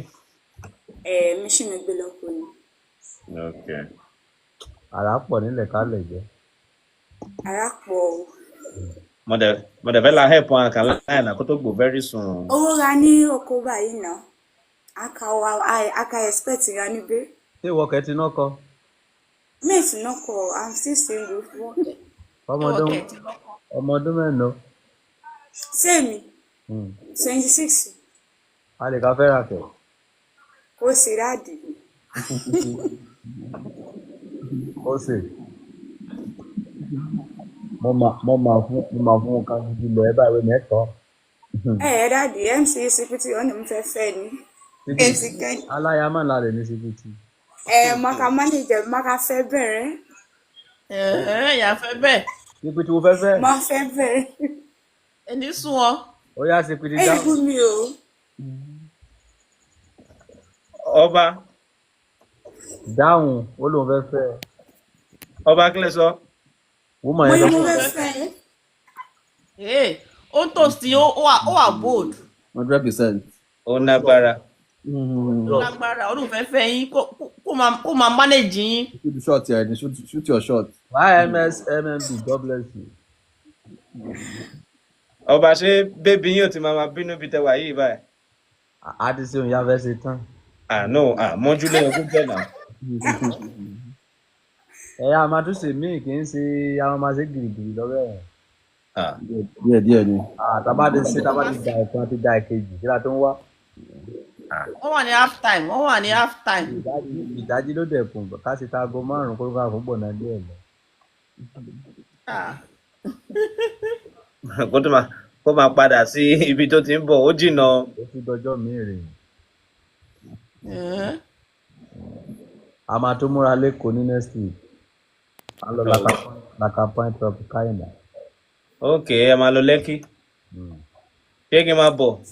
Ó yá. Okay. Ara jayé. Èso àlà ọba. Mr. Clem Wọlé Express á sẹ̀ndì owó epo mọ́tò mi máa gbé wá ẹ̀dán máa rẹ̀ gbóná mọ́tò mi. Ó kà dàn mí wípé Ṣé wàhálà náà? Àfọ́lọ́ ẹ. Ọba kílẹ̀ sọ. Ó kà dàn mí pé wé ìdóbò ṣẹ́. Ẹ̀sùn wo rà? Ẹ̀sùn ni. Àìṣòkòkò. Àwọn me and my wife làwọn yẹn. Ìyẹn náà dáa. Bó ṣe kó rí nìyẹn. Àwa àlè repent láyé.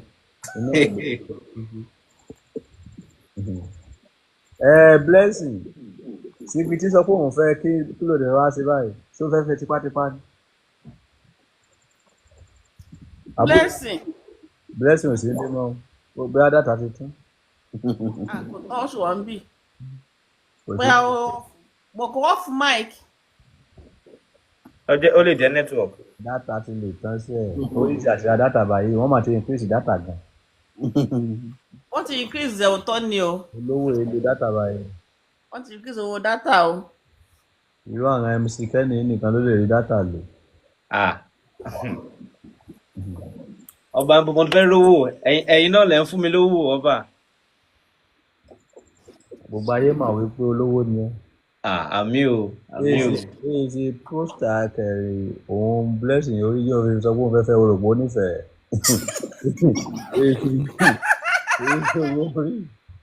Ìfẹ́ òtítọ́ ni. Ìfẹ́ òtítọ́ mọ náírà ni o.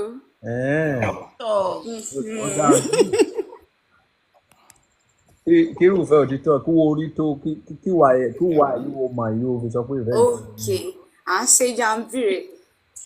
Mo like sẹ́ńtì ṣe ìdúró èyí sẹ́ńtì ṣe mo like ẹ̀. Wo màá rí kẹ̀ wo màá yí kése. Láti mi máa rí. Mo sẹ́ńtì ṣe. Wọ́n lójú inú ni wọ́n lójú inú. À ń sì máa jù. Mo sẹ́ńtì ṣe ìdọ̀gbérí.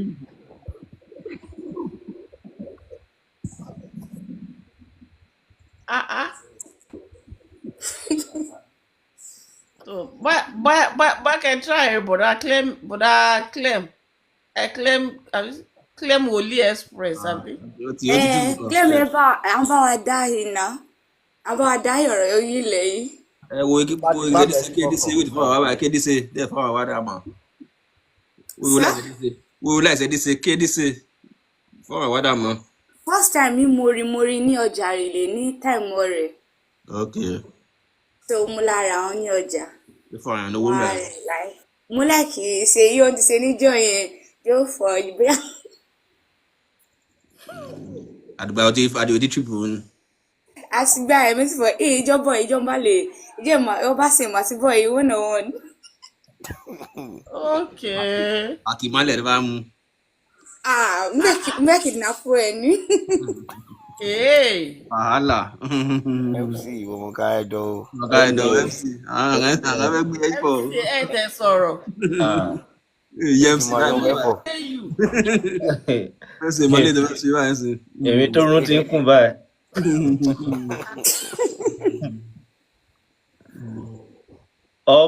Ọba ti lọ ọba mo fẹ́ lọ ṣe nǹkan ni.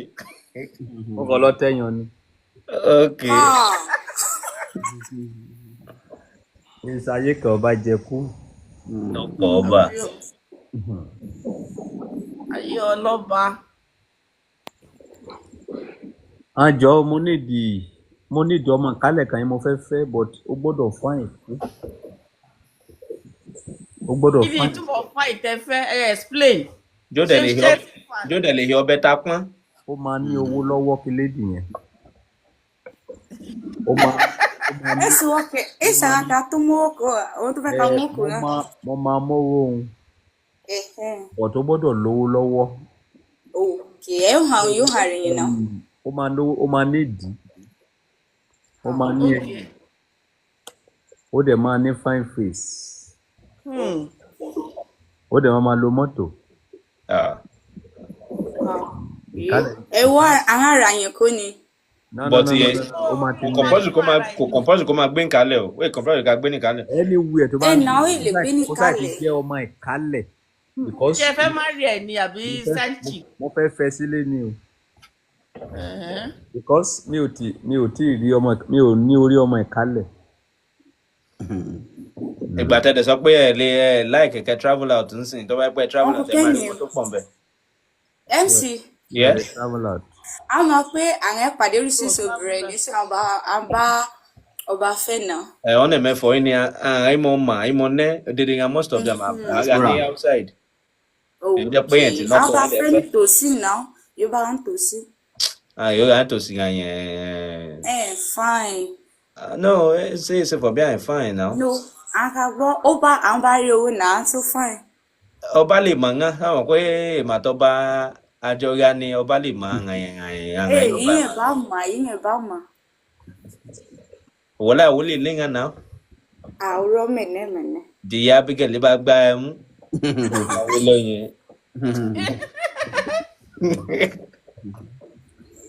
Kó fàájú ìdẹ́rùn bá kẹ̀. Mẹ́ẹ̀dẹ́rùn bá ọba. Àyà mi kí kókólẹ̀. Àyà mi kí kókólẹ̀. MC ó ní pé orí ìwú gbé àyàwó gbà á. Ọmọ Ẹ̀gbá. Ìkálẹ̀ bá èmi gan ọmọ ìkálẹ̀. Ìkálẹ̀ bá ẹ fọ́kọ́ máa dó tiẹ̀ tán ni o. Ìkálẹ̀ ò kì í sá fún ìyàwó. Òun ààrẹ òun làwọn fẹ́ hù ni. Ó lè tó yẹn. Ó máa ní kì í. Bẹ́ẹ̀ irú èyí rí. Ọba màmá la gbé òyà ní jù ẹ lọ.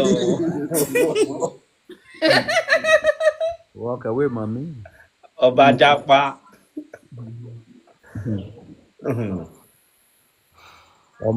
Ọmọ yìí mo ti fẹ́jọ́ ti ṣe nínú wọ̀nràn ó fò bò ṣòfò. Ìkan padà jẹ́. Ní màráyè sẹ̀rẹ̀rẹ̀. Ó mi ti pán ẹ lé ká pán mi lé. Boyfriend ń bá fẹ́ láìbáyé mo fẹ́ ká dó láì ní. Àwọn náà kì í àwọn àtàlẹ̀ àbí. Ẹ̀rẹ́ ni o. Sípítí ló lè. Ayé ti làjú jù mà yẹn lọ. Sípítí ni kò fẹ́ ṣe. Òun ni.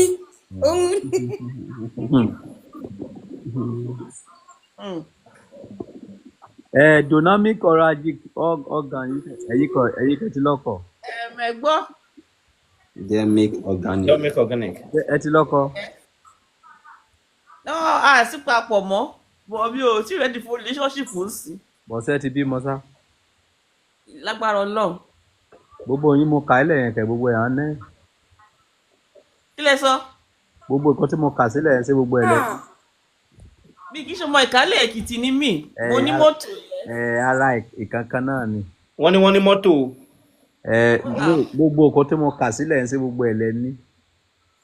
Bọ̀ mi ò ní interest, mo ní gbogbo ẹ̀. Ẹ nídìí. Lágbára Ọlọ́run. Ọlọ́run fi ẹ̀jẹ̀ wá níyà, Chelsea ni wá, Arsenal ni wá. Nǹkan tó bá ṣẹlẹ̀ ní wípé. Fún ìwọ̀n club ni wá. Kí ni ìdí tẹ́ fi sọ pé ẹ ò ní interest? Ẹ wo mo ń lé owó ní báyìí mi lọ́kùnrin mọ́. Tẹ́ bá ti rí èmi ẹ ti rí owó náà.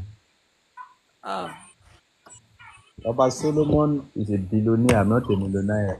Ó ṣọ ọba. Àwọn tó mọ̀ ló mọ̀. Tó bá jẹ́ pé owó lẹ need, a máa fún yín lówó gidi, but ẹ má kọjá ẹnu àlà dáìzọ.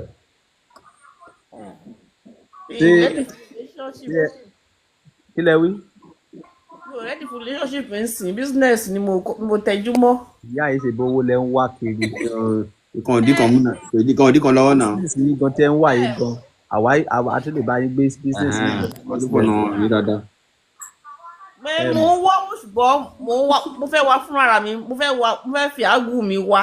Ìyá mi sọ pé mo fẹ́ fún yín lówó. A ní owó yín tẹ́ ń wà yìí ṣe business yìí tẹ́ yín ṣe yìí.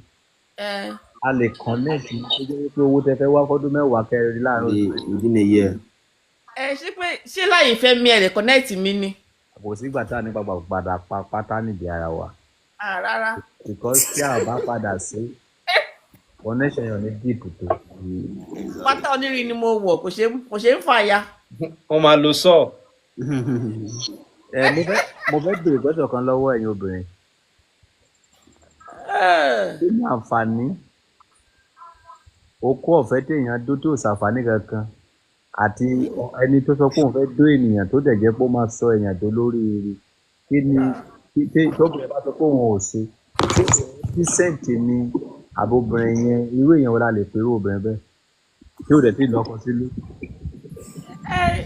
èmi kì í sì dídí ni ẹbí àsìkò máa wà tí èèyàn máa dé láyé tá a mọ̀ pé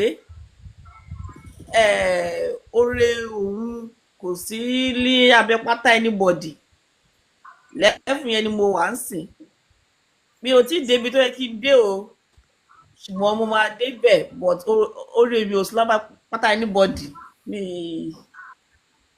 mo so believe pé ibi tí màá débẹ̀ láìpẹ́ mo lè ti fẹ́ débẹ̀ so mi ní bọ́ pátá ọ̀ kí n bọ́ pátá anybody láì fún oore kankan.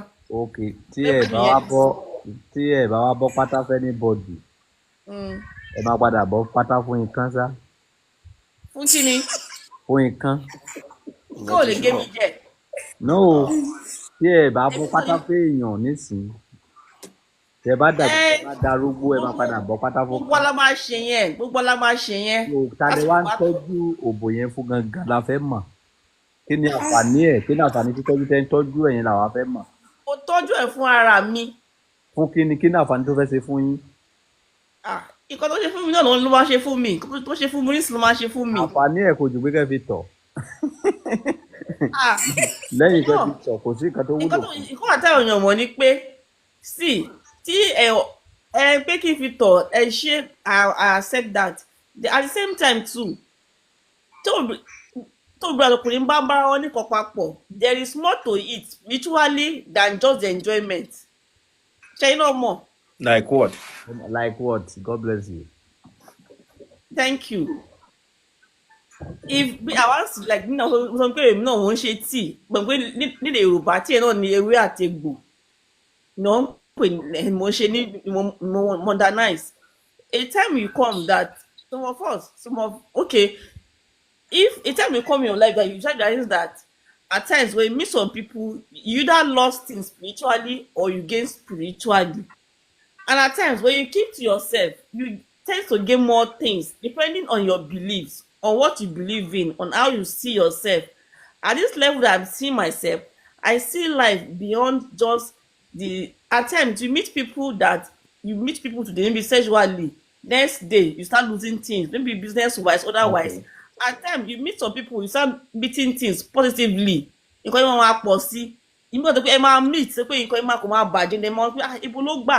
Kí ló fà á sọ gbàgbà míì torí ìgbádùn ìṣẹ́jú méjì àyàn máa ń lọ́sùn kan tó pọ̀ so ẹni tó bá mọ̀ pé òun nìkan okay máa pọ̀ everybody with their own belief. Let me ask you a question madam let me ask you a question. I'm hearing. gbogbo decent tẹ ń decent yìí báyìí tẹ bá wá owó tẹ bá wá get owó tán kí lè fẹ́ fi rà. decent máa wá owó tán ni mo fẹ́ fi rà. kí lè fẹ́ fowó yẹn ṣe. mo fẹ́ fowó yẹn ṣe. ìkọ́ tó ń fowó mi ṣe pé mi sọ pé mo ń decency torí owó I just felt that at this level of mind nobody can feel gba pátá lọ́wọ́ mi or connection because ibi tí màá dé yes it's not decency it's just me level tí mo ti dé nìyẹn. ọba wọ́n ṣàlàyé nǹkan kan sìn nípa spirituality because of that belief I think so wọ́n try láti ṣàlàyé pé nǹkan tó ń try láti pé apart from pé financial or anything or kéèyàn báyàn sùn pé there is more to it spiritually pé téèyàn bá irú ọkùnrin kan sùn sìn pé anything lè ṣẹlẹ̀ pé nǹkan tó ń lọ dáadáa tẹ́lẹ̀ ó lè má lọ dáadáa everything might just drop kó kàn pa kó bẹ̀rẹ̀ sí ní oríṣiríṣi nǹkan máa ṣẹlẹ̀ wọ́n ní ó wà lára reason tó fi ń sọ gbogbo nǹkan. bóyá sápá ti mú wọn tẹ́lẹ̀. èmi kẹ̀rẹ́ question tí n fẹ́ wá bèrè lọ́wọ́ wọn ni pé àwọn Davido àwọn Wizkid tó ń ṣe òṣèlú yẹn. ta ni Dangote fẹ́ dún sí tí sápá fẹ́ mú. tí sápá máa mú. ògbó sápá wà o. So it is belief, Sha. It's what you believe in, actually. ògbó sápá wà náà. mentality kan wà tí tálákà nìkan ni kò ṣiṣẹ́ lọ́dọ̀ olówó. àwọn mentality environment ló máa ń kọ́ yes àwọn mentality wípé tíyàwó ẹ bá lóyún kò ní sówó lọ́wọ́ rẹ̀. If it is, see, sorry, if it is environment, I was born and brought up in the north. I grew up in Abuja. I've only lived in Ekiti. I was in Ekiti when I was small. So if it is the upbringing, I never lived in Yoruba setting before. But pé tí Ọlọ́run bá máa lò yín, ẹ bá lọ school ní UK. Tó yẹ pé iṣẹ́ ìbílẹ̀ ló fẹ́ kẹ́ ṣe. One way or the other, you will learn it unconsciously. I have never lived in Ekiti for 5 years consecutively. I'm a federal civil servant. I have my PhD. I don't know how to explain this, but it's not saying Shakpa or Sakpa. Ọba àwọn tó ń gbowó ìjọba lélẹ̀ o, federal government worker ni wọ́n. It's not $5 million. Owó yẹn kéré. Owó civil servant kéré. But I mean, what I'm trying to tell you is that mi fi bẹ́ẹ̀ gbélé tó ẹ sọ pé ẹni bá upbringing bóyá setting maybe mo gbé ní ìbílẹ̀ like that. It's not like that. If it is exposure, I've lived in northern parts, I've lived in Abuja, we have house in Abuja, I'm in Ilorin because of work. I have the exposure. I just have that nurture naturally. And I see things naturally, just gifted, not learnt or by environment or anything. It's just the way I believe and it's working for me. That is just it. Thank you very much, madam. But I want us to start relationship. That is all. You say, Ọba ti pàṣẹ. Say. Wo máa dẹ̀ á sí. Máa sí o, ó gbọ́dọ̀ sí.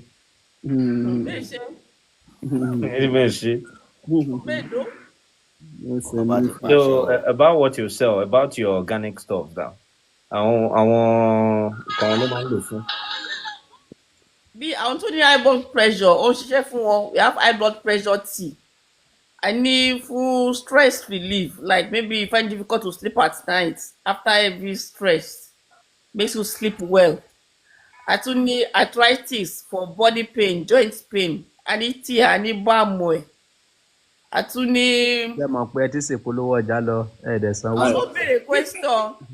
I too need Gorontula syrup. Ẹ má sọ mọ́, ẹ má jẹ́ kó bá yọ yìí. Ẹ jẹ́ kó máa sọ lọ, mo fún wọn láàyè. Alẹ́ yìí sì free day. Ẹ ṣe. I too need Gorontula syrup fún àwọn obìnrin tí gbogbo àdára wọn máa ń gbẹ. Tọkọ adé pé ó yá wá ní rárá pé àwọn máa ń légbò eléyìí ara wọn máa wọ́ tìrí ni ọkùnrin ń lò obìnrin náà ń lò. Ẹ máa lo goitina yẹn ni ẹ̀yin máa ń lò ní.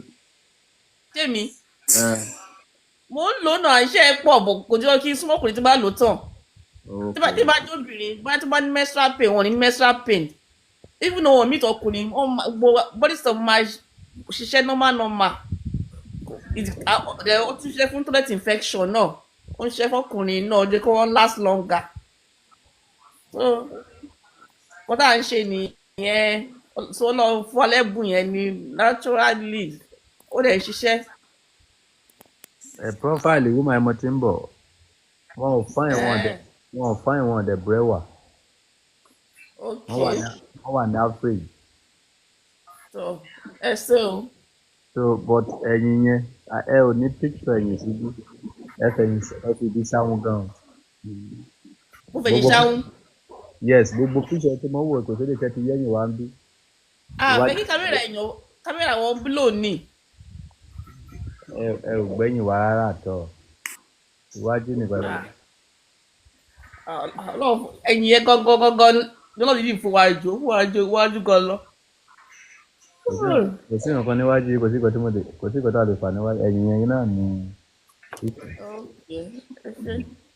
So nǹkan tó ṣẹlẹ̀ ni wípé ẹ ṣáà gbé contract fún wa ẹ fi wá jẹ ambassador. Okay. Ìjọba bá fún wa ní 20 million pé àwọn bá ń ṣiṣẹ́ fọ́dún kan. Ọba ọmọ tó wá chìpù 20 million ọdún kan. Bless wọn náà rẹ́rìn. Mẹ́rin náà. Pé ó pọ̀ ju àbí kílẹ̀. Ẹ mọ iye tí ọba máa ń gbà pa ambassadorship tó máa ń ṣe. Ṣé ẹni ó pọ̀ jù náà ìbáwọn? Bless ló rẹ́rìn. Ọba ń gba 50 million ẹ lọ bèrè lọ́wọ́ àwọn company kankan tá a ti ṣe ambassadorship fún. ẹ rò wípé ìpolówó ọjà pẹ́pẹ́ la fẹ́ ṣe ni. ọba ẹ wo ṣe fún wọn. no èmi iṣẹ́ tó wà níbi àwọn nǹkan tó ń ṣe síbi woman yẹn wọ́n ti ṣe takuntakun gan. ẹ wo ṣe fún wọn. àwọn irúfẹ́ àwọn eléyìí ní sí blood pressure yìí ṣé ẹ ní àwọn ṣé ẹ ní àwọn oògùn kìíní ìtọ̀ ṣúgà. bẹ́ẹ̀ diabetes. irúfẹ́ yẹn nísìnyí àwọn èèyàn ní ìdí ẹ̀jẹ̀ nílò òyìnbó tábà yín gbé jáde tábà bá yín gbé síta lásán ó ti lọ nìyẹn.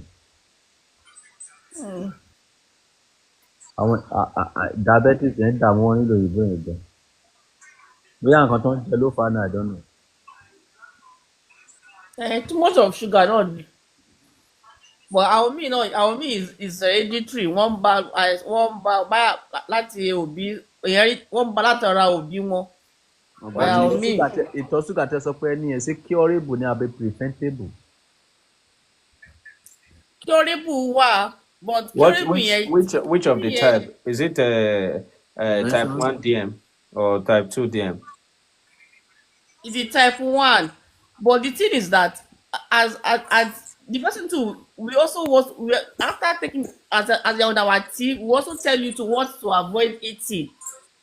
It's not as if you're taking medication and then still be eating those things that cause havoc to eat. That can also be increasing needs. Why some you have to take a low fiber now. Yes, low fiber. Then you take all this ginger tea is very fine. All these spices too that will also aid digestion.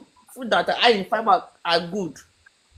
But they avoid most of carbohydrate and sugar giving food like that. So it's a long process but it's achievable. Down question òyìnbó mà jù polówó ọjà. Wọ́n ní ṣé curable ni àbí curable méjèèjì ni sà. Okay, curable yẹn bí how many days tó wọ́n fi lò? All depend. At times within 2-3 months wọ́n máa wà okay. Preventable. Sir? Èló ni curable yẹn? àti ìgbésí àṣì ń fáwọn èèyàn àti tẹ̀sán àwọn èèyàn lábẹ́lẹ̀ àti price àti ìṣesí àti ìgbéjáde. Kò tí ì sure nìyẹn. No, it's sure. And at times ó dá kéèyàn at least two of our patients have been cured. But I and dédé gbèsè tàn to we have full like 4-5 samples so ti ṣiṣẹ́ ta pé hey now we are sure that it is effective àwa gbèjáde síta. Ìgò ètì ni wọ́n máa yàn. Ìgò ètì ni ó dà pé àwọn píkṣọ̀ ilé ìlọ́kọ̀ wọn fi rí wọn fẹ́ ilé ìtàn dẹ̀ ya ẹ̀ ń sìn wọ́n ti dàgbà. No, I think this is Kàtíjọ́ so it's AI effect. But it's long too. Ẹ wo heat yẹn látàgọ́ wá sílẹ̀ débi orókùn yẹn. Ẹ̀rìgbọ́n set. Ìgbọ́n ètì náà pa ẹ̀. Ṣé táàmù yẹn ti wà ní bẹ́ẹ̀sì àbí ẹ ti bímọ bí?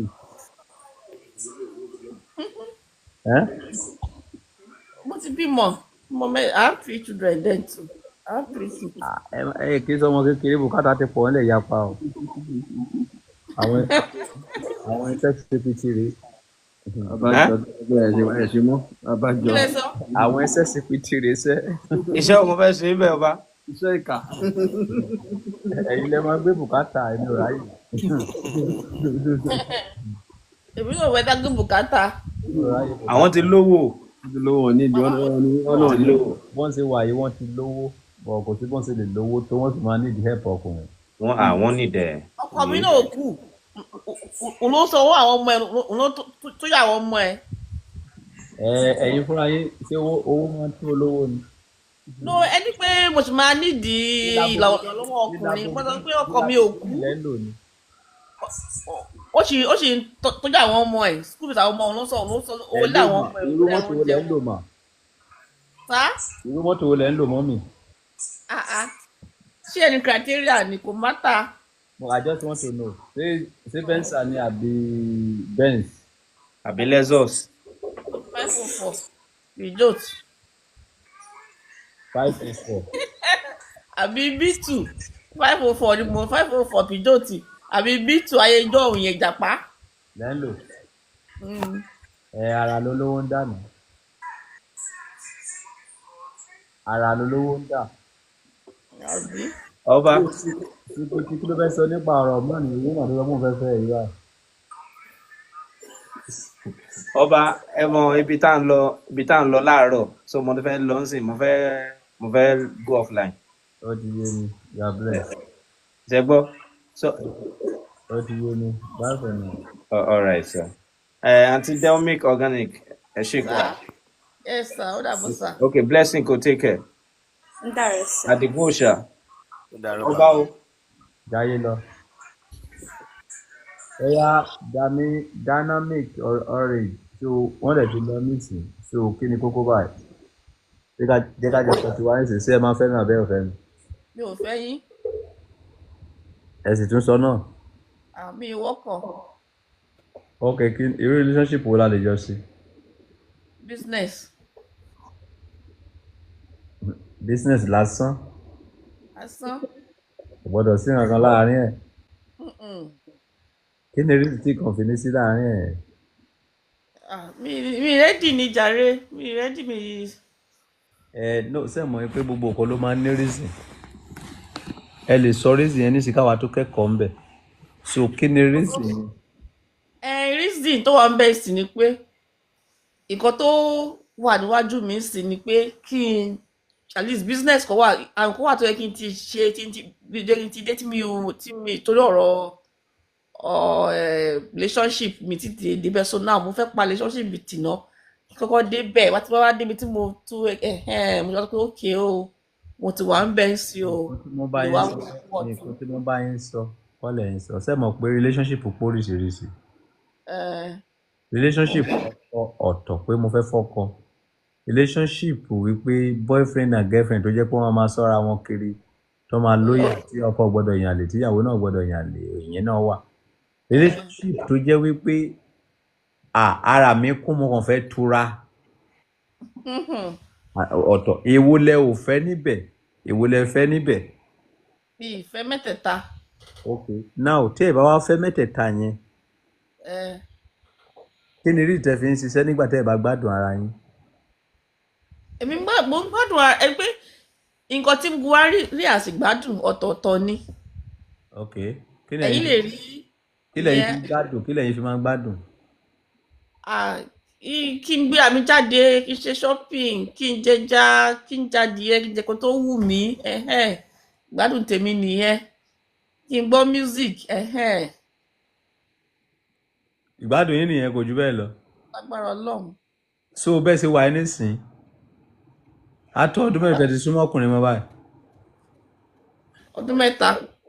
ok láàárín ọdún mẹ́ta yẹn báyìí ẹ ò dájókòó orí kẹwò pé ó dẹ̀ omi kí n ṣe kí ni ilé ìlú. rárá. ẹ ń lo dídò ni. rárá. ẹ báwo lẹ ṣe wá ń ṣe. kò ẹ pé ó sọ pé bí wọ́n ṣe dá àwọn ọmọ ènìyàn ọ̀tọ̀ọ̀tọ̀ ni. ok. àmì ò lè pé wọn lè ṣe èdè mú náà rẹ pé wọn lè ṣe èdè láì súnmọ́ ọkùnrin tó wá ara ọmọ máa tó pé wọn lè mind anybody kọ́kọ́ bára àmì ìdàgbà tó pé èyí tó fi bímọ gan nígbà tí agbára ọkọ̀ there is no tó of in drive fún mi gan wọn kò ṣe káwọn kò bímọ káwọn dẹ̀ lọ́kọ̀ so everybody body system wọn. ó dà so kò sí bá ṣe lè sọ tó bá yá ní padà fẹ́ ra àbí. kò lè work in interest. ẹ dẹ̀ ṣọ́ ọ̀pọ̀ máa pè yín. ó pè mí bẹ́ẹ̀. tẹ́ ẹ bá wá ní interest tèmi bá wá ní interest nǹkan. kò lè work. ẹ ṣọ́. agbára Ọlọ́run. tí bá wá lo má yẹ òun kọ́.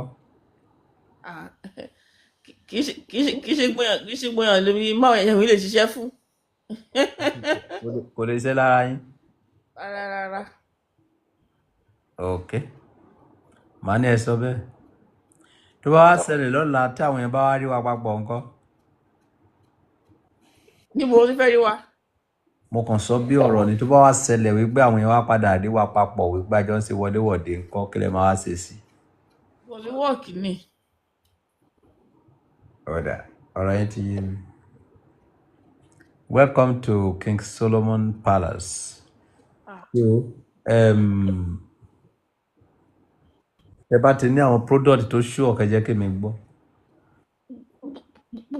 Gbogbo ìjọba náà ló ṣú ọ, gbogbo ìjọba ló ṣú ọ. Ẹ sanwó kára yín ṣèpolówó ọjà. Owó tẹ pè yẹn mi tí ready for now. Ẹ jẹ́ ká fi ambassador sílẹ̀ ká bá yín ṣèpolówó ẹ̀ẹ̀kan 500k. Ìpolówó ẹ̀kọ́ kí ni visibility kí ni possibility pé mo máa rí ọjà. Ìgbàgbọ́ lè yọ fi ṣe ìpolówó ọjà òkùnkùn ni ó lè mọ owó wọlé ó dẹ̀ lè má wọ owó wọlé but tó bá yẹ pé ọba Solomoni ló polówó ọjà àjẹ gbọ́dọ̀ bú gbàjẹ́ because àwa ti ra orúkọ sílẹ̀ ní Nàìjíríà yìí but kó tó di pé máa lè ṣe polówó ọjà yín yẹn ó máa ní ìdíkẹ́kọ́ kó kíní ẹ̀ wá kí kọ́kọ́ fún àwọn èèyàn bíi 2-3. Ok, ṣé mo lè send ẹ? Kọ́kọ́ lò ẹ lè send ẹ máa fúnra yín kó wá ni o.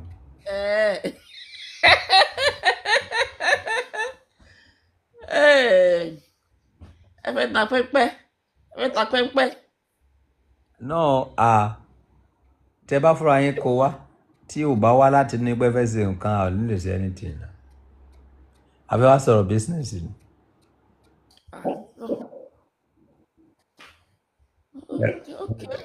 Ẹ ò tí ready àbí. Mi ṣe rẹ̀ àti travel. Ó mà ṣe o ẹ dẹ̀ fẹ́ ṣe business. Bẹ́ẹ̀. Ẹ mọ̀ pé tó bá ń ṣe business ó gbọ́dọ̀ máa travel káàkiri so that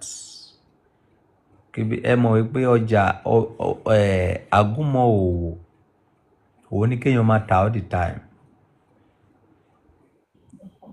Bí èèyàn bá ṣe product sílẹ̀ tí kò bá tà bó ṣe kó tà ìgbà míì gan product yẹn lè padà expired so kò sí pẹ̀lú dàbí pé kéèyàn kó máa ṣe polówó ọjà kí ayé máa gbájẹ all the time kó sáà ti ní nǹkan tó ń ta ṣúọ.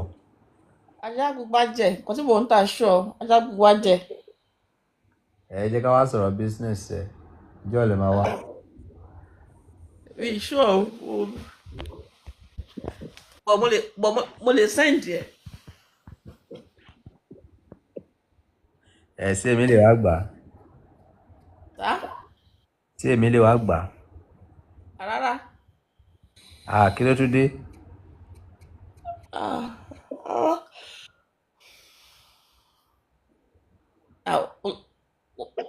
Oyinda ọba kò ní ìdí rárá o ẹ máa wá gbà o mo máa send. Èmi kàn láìkì yín ni.